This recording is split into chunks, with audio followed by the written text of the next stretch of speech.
শুভ সন্ধ্যা বন্ধুরা। আমি আজকে যে ভিডিওটা করছি কেউ স্কিপ না করে সময় থাকলে একটু শুনো।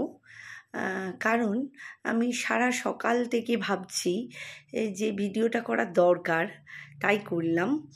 আমি জ্ঞান দিতে এসেছি এটা ভেবো না।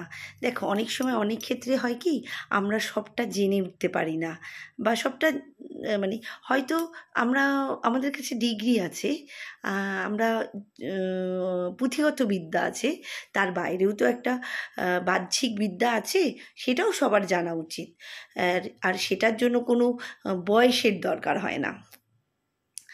তো আমি একটু আগে জেনেছি, অনেকেই হয়তো পরে জানবে, সেটা কোনো ম্যাটার না। এবার যেটার জন্য এসেছি, সকাল থেকেই বিভিন্ন মিডিয়ায় বলো, বিভিন্ন ফেসবুক, ইনস্টাগ্রাম, সব জায়গায় একটাই জিনিস দেখছি, সবাই মা দুর্গার ভিডিও দিয়ে, বিভিন্ন দুর্গার গান দিয়ে, হ্যাঁ, এডিট করে শুভ মহালয়া লিখছে। প্রথমত কথা, মহালয় কখনোই শুভ নয়, আর দুর্গাপুজোর সাথে মহালয় রিলেটেড নয়।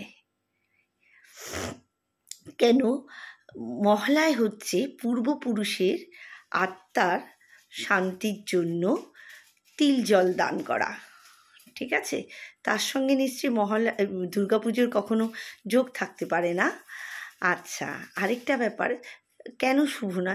যদি তোমার বাড়িতে কেউ মারা যায়, বা আমাদের কারো বাড়িতে কেউ মারা যায়, আমরা কি সেখানে গিয়ে বলবো শুভ মৃত্যু দিবস? নয়, সেই ব্যাপারটাই এরকম।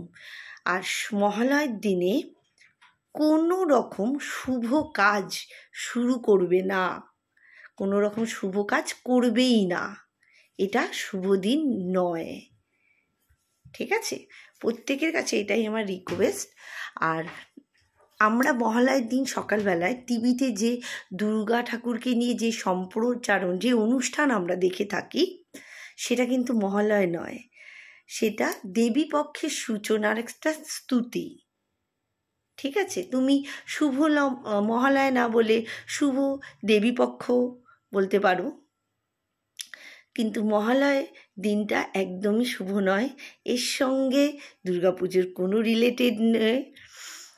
হ্যাঁ, এইটাই আর কি জানানোর জন্য আমার মনে হচ্ছিল যে একটু জানানো দরকার। অনেকেই ব্যাপারটা জানো, হ্যাঁ, তারা হয়তো আমার থেকে অনেক ভালোভাবে আরও বিস্তারিত জানো, তারাও ভিডিও করো, জানতে পারবো, ঠিক আছে?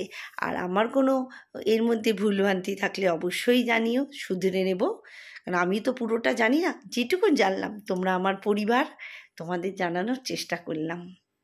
কোনো ভুলভ্রান্তি হলে অবশ্যই ক্ষমা করবে, আর সঠিকটা কিন্তু তার সঙ্গেও আমাকে জানাবে। টাটা।